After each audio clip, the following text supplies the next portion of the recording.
Thank you for joining us today, and welcome to the third in the series of our marketing automation webinars. Today, we're going to be discussing lead management, and we'll share with you how you can improve your lead management process by incorporating marketing automation with lead acquisition, nurturing, and scoring. So thank you very much to those that have joined us for the previous webinars in the series and again today. And to those that are new today, we hope you get some useful insights that you can take away and potentially adopt at your organization. So yeah, we really appreciate you all taking the time to join us today.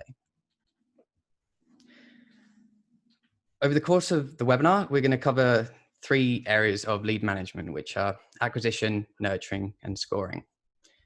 But we'll start things off by giving a brief introduction to lead management and sort of explain why it's such an important part of an organization's marketing and sales processes. And then acquisition can be a whole webinar in itself. And there are many factors that contribute to the success of lead generation, obviously, but we're going to speak specifically to the marketing automation angle and share some tips and best practices on landing pages and forms. And then when it comes to lead nurturing, we're going to share ideas of how you can move from lead nurturing to smart nurturing, which is a phrase coined by Adrian Jones, our CEO. And it's all about taking your lead nurturing to the next level for the benefit of customer experience, marketing, and sales. And that's with things like personalization, persona-based nurture communications, and engagement-based triggers, things like that. But we'll get into all that a bit later. And then lead scoring goes hand in hand with nurturing, and it's aimed at the goal of helping marketing and sales identify where each prospect is in the buying process, and then helping them follow up accordingly. I'll start by introducing who we have on the line today. So Adrian is the co-founder and CEO of Marketing Cube. He had over 10 years experience in senior marketing and sales director roles with Dun & Bradstreet and Wolters Kluwer before turning his focus to cloud strategy and consulting in 2007. So welcome, Adrian. Thanks, Matt. And good morning, everyone. I'll also be contributing some insights today. So I'm Matt Hemsley, the marketing manager at Marketing Cube, and I have 6 years experience in corporate and agency marketing roles in the US, the UK, and now Australia. And we also have Jason O'Donnell on the line. He's the account director at Marketing Cube, and he'll be monitoring the chat and the Q&A. Just a few things to make you aware of before we really get into this. This will be a 30-minute webinar with the opportunity for some extended Q&A at the end for anybody that would like to hang around and perhaps doesn't have to get to another meeting. But also feel free to drop your questions into the Q&A function throughout the webinar, and we can try and jump in and answer those at different points throughout. And finally, this will be recorded and distributed as part of our post-webinar promotion. So just wanted to make you aware of that. Before we get into the main presentation, just would like to quickly explain who Marketing Cube are for those of you joining here today that don't know us, and I know there's a few of you. So we're a connected capability agency based out of Sydney and an Oracle Gold partner focused in the marketing and CX space. And we offer three main services. So strategic services, which covers marketing automation strategy and CX planning. And technical services, that's the implementation, integrations, and other technical support. And customer success is the coaching and training for how end users can make best use of their Oracle CX cloud software.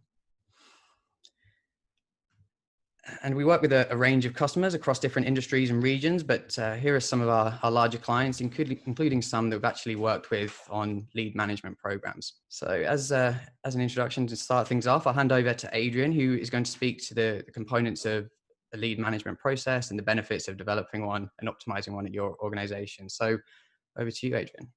Great. Thanks, Matt. Again, welcome everybody. So we look at some of the components of lead management. Got a bit of a definition. So it's a process of identifying, qualifying, engaging and managing potential buyers. But clearly what we want to do is maximize the conversion of what we might call buy-ready leads to opportunities and ultimately to drive revenue. The objectives to lose fewer leads to other people. And I guess that old adage of most leads go on to buy, just not necessarily from you or from us. So, and in some cases it's about converting leads online to e-commerce or to make an application or to purchase something. In others, it's about qualification and getting the right leads to the right salesperson at the right time. So there are many components of lead management. We're going to focus on a few today. The first is really that acquisition piece. So it is about identifying and engaging leads. We'll go on to talk about nurturing, and that, if you like, is that it's a safety net. It's a safety net for leads that fall out of the funnel, aren't yet ready to buy, and that may engage again in the future. And just keeping your pipeline, driving your pipeline, if you like. So continue to nurture those leads and engage with them. Hand in hand with that, there's lead scoring, which we'll talk about in more detail. But it's about measuring how qualified and how engaged leads are.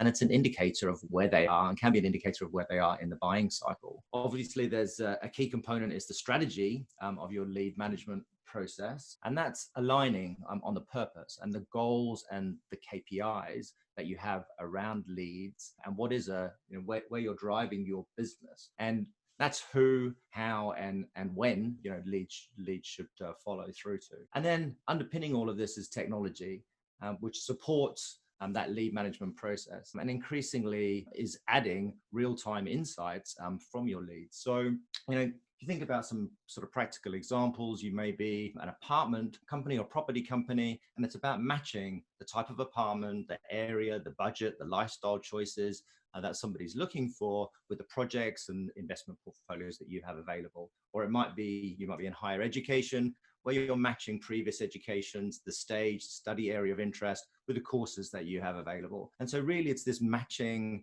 of your capabilities, your business opportunities with what people are seeking for, and doing that in as smart a way as we can. So if we go on to have a look then at kind of the different areas that lead management applies to, there are several, right? So obviously there's marketing, which there are multiple facets to. You have multiple channels, often a complex and non-linear buying cycle, and you've got to align your marketing with your sales. So this is all about getting the right lead to the right person at the right time.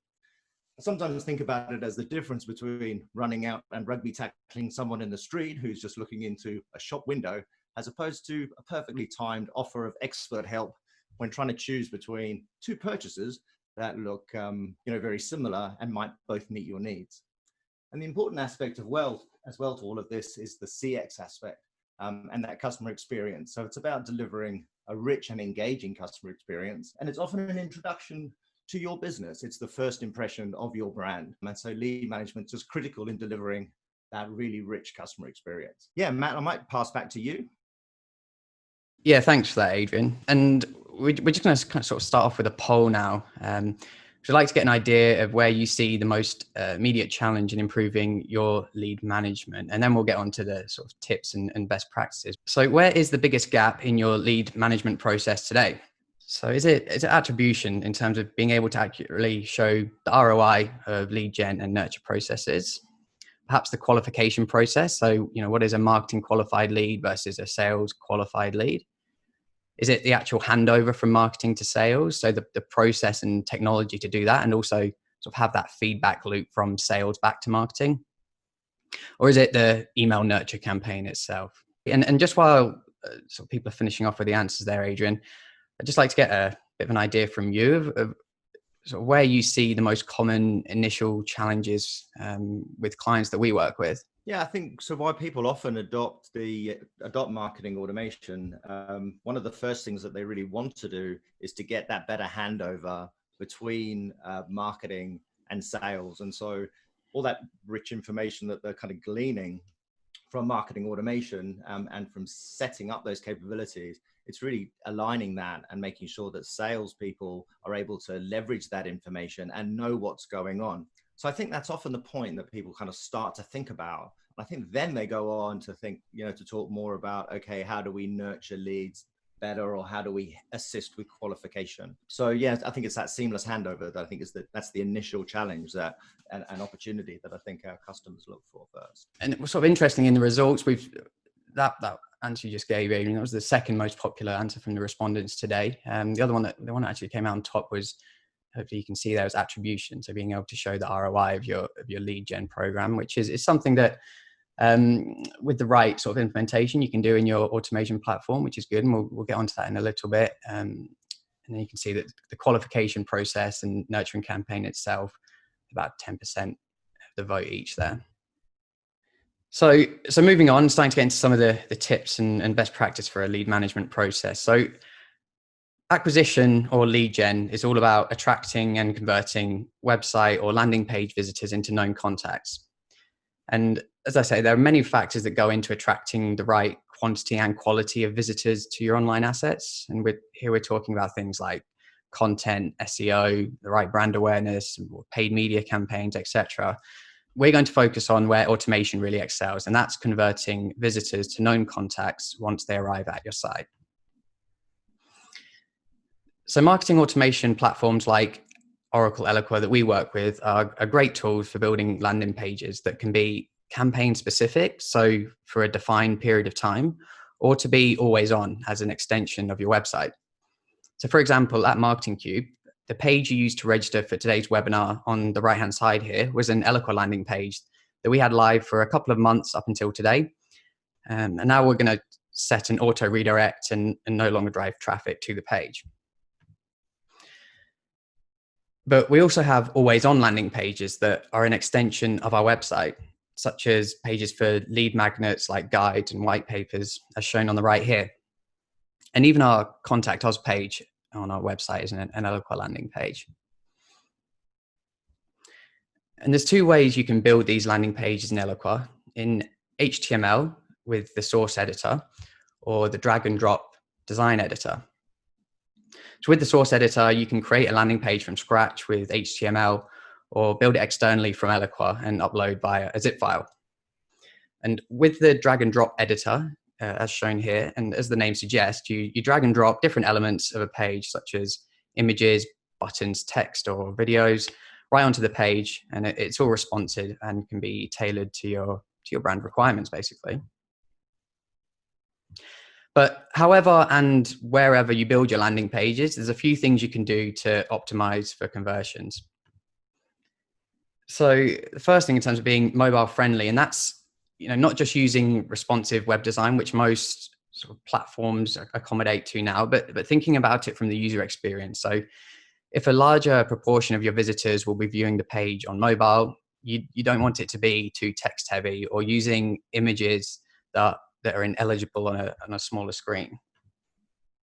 And then less is more most of the time. So, don't clutter your page with offers, graphics, and other unnecessary information. Part of this best practice is having a clear call to action. So if the goal of the landing page is to have someone register for an event, for example, don't also promote your white paper. It will just distract visitors and conflict with the goal of driving event registrations. And then removing the menu navigation. So this ties in with the same concept of trying to remove any distraction from visitors and optimizing your page for your intended goal. The majority of our web pages have a standard menu navigation shown above here with our services pages, contact us, things like that. But our landing pages, which have a desired conversion shown below, has the navigation menu removed with just the logo still remaining that links to the home page.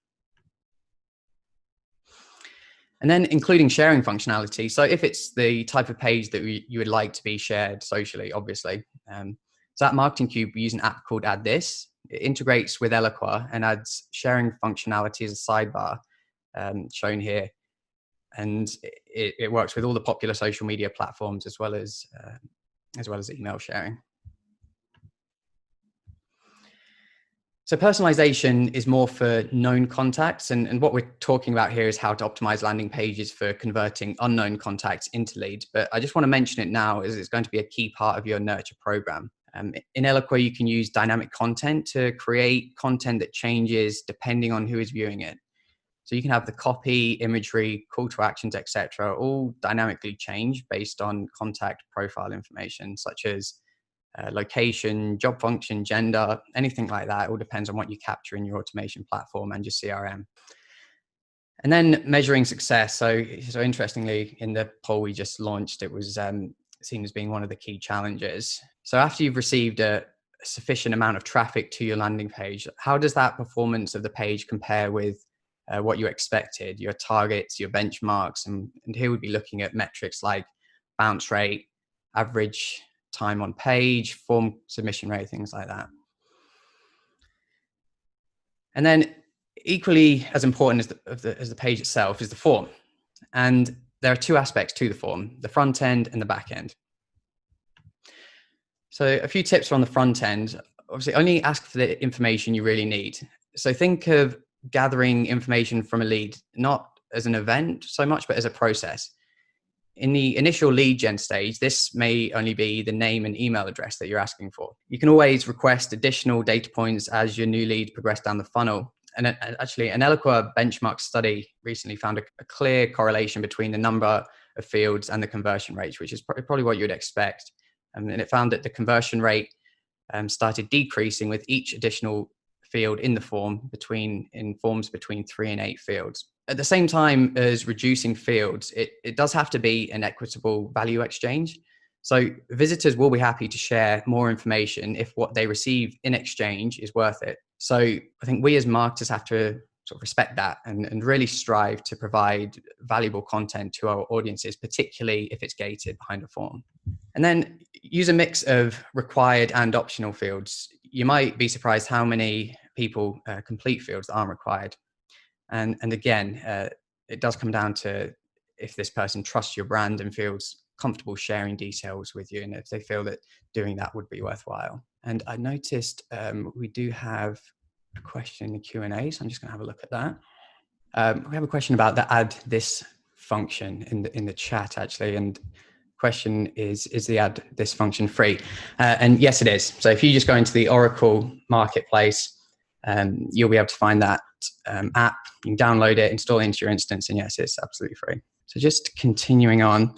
With regards to conditional fields, so people don't like filling out long forms. With conditional logic, you can easily create smart forms that react to the actions that your users take. So think of it as conditional branching, where certain questions branch from others based on the conditions you set. We're working with a university client at the moment to do this for their virtual open day form. So if someone selects that they are international versus domestic, they're presented with different fields, and branching occurs several times in the form. So also, if they're a year 12 student, we'll ask what the school they attend, etc. But we wouldn't ask what school they attend if they said they were, a postgraduate. In terms of implementing those conditional fields, if you're looking to do that in Eloqua, you do need a bit of coding to do this conditional logic. So if that's a resource that you don't have in-house, feel free to get in touch with our support team at Marketing Cube, and that's something we can help you with. So progressive profiling is a feature that becomes really important during your nurture program when you're communicating with known contacts, which we'll get into in a bit more detail in a moment, but enables you to set up forms that will display questions based off the information you already have on a lead. So a progressive field will only display in the form when the data for that field is unknown. So in other words, if you already have information from a lead for a specific field, the field will be replaced with one that the lead has not yet filled in. In your form, you might say, here are, say, 4 additional data points I would like to ask of known contacts when they submit a form. But you can tell Eloqua to display only fields for unknown data points, as well as which of those are a priority and how many to display at any one time. So I think it's a pretty cool and powerful feature. And then on the back end, so the first thing you need to get right is the sync between your automation platform and your CRM. So when an unknown contact submits a form, it creates a new contact in your CRM and passes all the details that they provided. Something we always use in forms and often with our clients are hidden fields and back-end form logic to make use of those fields. So this captures information on the contacts such as lead source, account type, and account owner, but it can really be anything you like. And finally, on the forms, I think there's nothing more annoying than bots spamming you with form submissions. So you'll probably want to use some sort of form protection to stop that from happening and ending up with loads of false leads entering your nurture program. So you might opt for Google reCAPTCHA, which is obviously well known and very popular, but there's a lesser known method called the honeypot method. And if you want to know more about that, at Marketing Cube, we can help you implement that. So if you're having issues with Google reCAPTCHA or other bot submissions, get in touch with them. We can have a conversation about the honeypot method and if that's right for you. So now we're going to move on to discuss smart nurturing, which is all about taking your lead nurturing to the next level in terms of targeting, personalization, engagement, and all those fun things. Ultimately, with the goal of converting more leads into customers. So let's take a step back and talk about why you would want to have a nurture program in the first place, or an email nurture campaign. So many of you on the webinar today will have longer sales cycles for considered purchases that may extend into months or even years. And over the period of a lead first becoming aware of your brand to finally making a purchase, you will need to build trust and authority as the best solution to their problem. And a nurture program is a great way of doing that. So from the perspective of the marketer, you can also capture vital profile data and subsequent form submissions and engagement data. What emails are they engaging with, and what web pages are they visiting that can inform your future communications? You'll also build this brand authority and awareness and keep your organization and your offerings top of mind as part of a nurture campaign. And then there's a significant amount of work up front, but once it's in place, it'll generate a constant flow of qualified leads without too much additional effort from marketing. And of course, you'll want to look at the metrics and tweak elements and refresh content over time, perhaps every 12 to 18 months. But once your campaign is in place, you've done the majority of the heavy lifting. And then putting a sales hat on. So the sales team, they can see improved lead quality because the leads being passed to them have met the agreed criteria and have all the necessary data points to start that conversation. Because of all the engagement data captured through the nurture program, the salesperson will already have a pretty good idea of the leads, the challenges and goals and interests of that person before they have that conversation, which is a great place to be in. And then looking at CX, which is, I think, ultimately the reason we should be doing this as marketers. The lead will receive personalized communications, which is great. And so they're going to have, more relevant and useful content, and much more relevant than anything that would be provided if it was just sort of sent generically to them. And actually, a salesperson, as I kind of mentioned before, won't actually reach out to them until they're ready to have that one-to-one conversation. And that would be likely indicated by their profile data and their digital body language, their engagement data. So in terms of some ideas for you to take away and potentially adopt as part of your nurture campaigns or incorporate them into your current campaigns, we've separated them out into 3 different categories in terms of complexity to implement, and we've called them A, B, and C. So in terms of category A, so for the more basic elements of your campaign and really things that you should have as essential, and the first thing to consider is you want your nurture campaign to last as long as your sales cycle. If your average sales cycle is 12 weeks, say from awareness through to purchase, but your nurture campaign only lasts 4 weeks, then that's obviously not an ideal scenario. So journey stage messaging. So you'll want to provide different messages based on goals and challenges at different stages of the buyer's journey. In an overly simplified example, if you have, say, a 12-step nurture campaign, you might want to dedicate the first 4 emails to key challenges of your buyer in the awareness stage, the next 4 emails to content related to the consideration stage, and the final 4 emails specific to the decision stage, which might be content around product details and comparisons, things like that. And then the last sort of easier to implement tactic as part of your nurture campaign is personalization. And as we mentioned, in Eloquent, you can use this dynamic content in your landing pages and emails to change the content displays to each contact based on known data points. For example, at Marketing Cube, our nurture campaign, we frequently use dynamic content to change the messaging based on the job seniority of a lead. So whether it's a mid-level marketing manager or a CMO marketing director. Then onto the slightly more advanced things you can introduce. The first is engagement checks. So at certain points in the nurture campaign, you'll want to have automated checks that look at whether contacts are engaging, which you can measure by opens or clicks or a combination of both. So if you've sent someone 6 emails and they haven't opened a single one, there's no point in sending them another one. They'll probably just end up unsubscribing at that point. You might be best to try engaging them on another channel at this point. But on the other hand, if a lead has been opening and clicking the first few emails they've been sent and then visiting web pages, etc., you may want to actually speed up the cadence of the emails you're sending them and accelerate their journey towards the purchase. We mentioned progressive profiling earlier, but it becomes really useful over the course of your nurture campaign. So you may come to an agreement with the sales team on the data points that must be captured before handover happens, and include some of those as progressive fields in several forms during the journey. When a lead registers for your on-demand webinar or downloads a white paper, they could be presented with, say, 2 of 6 fields required by sales. And then you'll repeat that in other forms up until all 6 data points are known and they are qualified for sales to engage. Next, into category B, we have time zone checks. So I came to Australia 2 years ago from the UK, and I was in the US before that, and I didn't appreciate how annoying it is to receive automated marketing emails at 1 a.m. from some of these global companies that I subscribe to. I've got .com.au in my email domain. They know I'm from Australia, so it should really be waiting until Australian working hours to send those emails. And triggered email marketing campaigns are a way of sending emails to users based off interactions they've had with your business. So this can include things like web page visits. So perhaps when a previously unengaged contact visits your site for the first time in a while, you can automate them to fall into a re-engagement campaign. Adrian is going to speak about lead scoring in a moment. And as an initial intro, you can use the lead score of a contact to initiate some of the tactics we've already spoken about. So you might increase the frequency of comms to a hot lead or do the opposite for a cold lead. So onto the most sophisticated tactics you could introduce into your nurture campaign, starting with persona-based campaigns, which is sort of nurture utopia, I think.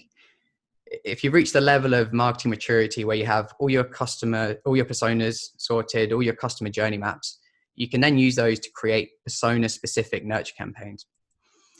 I think one of the key challenges here is actually identifying which persona a new lead should be attributed to. So one way of starting out with this is actually looking at the contacts in your existing customer accounts, deciding which persona they are, and then looking at their profile data points. Then when a new lead enters your database with similar data points to that, you can automatically associate them to that persona and then the relevant nurture campaign. Next, you can create separate campaigns for each stage of your customer journey. So for example, awareness, research, and consideration. So if the profile and engagement of a lead in the awareness campaign suggests that they are closer to buying, you can then automatically move them onto the later stages. It's also important to not only use email as the only channel in a nurture campaign. Two other channels that lend themselves quite well in Eloqua are paid social and SMS. So you can use engagement or lack of engagement to add leads to custom audiences for paid social retargeting. So if a lead has been engaging with a lot of content, you may want to retarget them with a bottom funnel ad, like a product demo. But on the other hand, if a lead hasn't been engaging much with emails, you could actually try and retarget them on social, with some of that top of funnel content, and social may actually be a preferred channel for them over email. And then the final idea for you here is around AI, and it's creeping into more and more of what we do as marketers, and automation and nurturing is definitely a part of that. You can use an Eloqua native app called Motiva for send time optimization. So this uses AI by looking at all the previous email engagement of an individual contact to establish the best time to deploy an email to them. So no more endless A/B testing of send time, which is great. The AI does all the work for you. Eloqua also has subject line optimization, where you can be alerted if your subject line is likely to overperform or underperform based on other emails in your instance with similar keywords in the subject line. That's it from me, and I hope that's given you a few ideas with regards to your own nurture campaigns. And for the last couple of minutes, Adrian is now going to discuss lead scoring, which is really a key element of lead management. So I'll just hand it back over to you, Adrian. Thanks, Matt. Yes, I'm going to try and cover off lead scoring quite quickly because I know we're a little over time. But essentially, if we look at effective lead scoring, it is one of the best ways of aligning marketing and sales, because you get this agreement between the profile and the fit of a lead and also their engagements, how active they are. So on the profile side, that could be things like a contact title, their location, or an area of interest. And it can go from obviously not a good fit at all to the best fit. And then from engagement, we're looking at things like web visits, forms they've completed, emails they've opened or clicked through on. And so we're measuring this engagement from like no interest to highly actively engaged. So if we look at what that might look like in the score, it essentially runs on the one axis for engagement between 1 to 4, with 4 being not engaged at all and 1 being highly engaged. And then from a fit, you're looking at from A to D. So D being no profile or little profile information or a poor fit, through to A being lots of information and an excellent fit. So if we looked at our broad base of our contacts, what we're trying to do is drive them essentially from a D4 up to an A1. if we map this now to say to the opportunity funnel, you could see here it's sort of standard buyer journey and sales and marketing process with our lead kind of going through the process. And if we add the profile, what we'd want to do over time with progressively profiling is add the profile information. And ideally, that's adding more and more of the right information, the right profile information to build up towards being an A. And we've also, then if we map this engagement, we might have the inquiry engagement over time.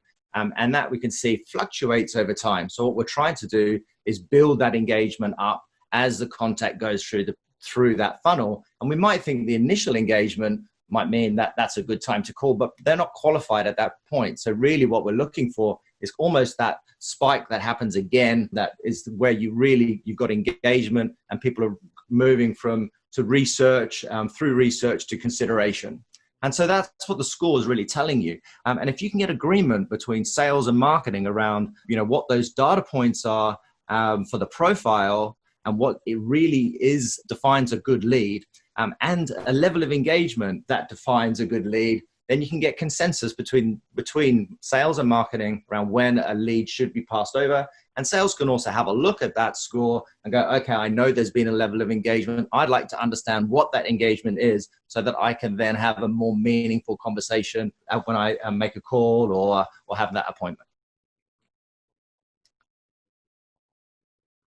So if we look at how scoring is actually used in lead management, one way is to filter leads and say, okay, well, we're not going to pass through leads that are not A1 to B2, if you like, in that top quadrant.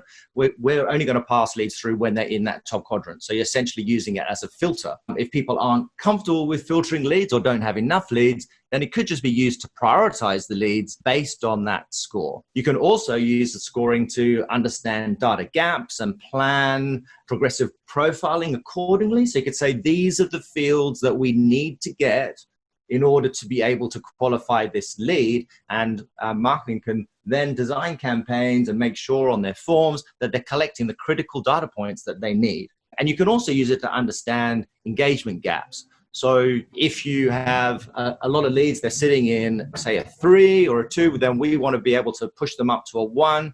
So we're going to design campaigns and offers to re-engage those leads and drive that score. And finally, you can use it to determine nurture campaign steps. So what are the best campaigns and what nurture should people be sitting in with a particular score? And so can we use the score to drive them to a different nurture campaign? Thanks a lot for that, Adrian. Now it's sort of an opportunity for anyone that does have any additional questions. Feel free to put them to us. And Marty, did you have a question? Oh yeah, was Senzyme optimization. Okay, so I think Derek's answered. So the question was from Marty, was that Senzyme optimization app mentioned called Motiva? And so yeah, Motiva is an option, and there is also functionality that's should come into Eloqua, I think, this year. Mm-hmm. Yeah, I think that's right. I think they've been talking about send time optimization for a while, and it seems to be that towards the end of this year is when it will be natively within Eloqua, which would be great. Just a couple more things I wanted to mention before we head off. So the next webinar in this series, in this 2020 series, will be all about account-based marketing, and that's going to be on September 17th, and we'll share all details of that one in the follow-up comms to this webinar. And of course, if you would like any guidance or support on the strategy for your nurture program, if it's thinking around, lead scoring, or even the messaging around around different stages of the journey and how to actually implement that with Eloqua, please, get in touch, and you can have an initial discussion with one of our strategic consultants. So thank you so much for taking the time to be with us today, and take care and enjoy the rest of your day. Bye, everyone. Thanks, everyone.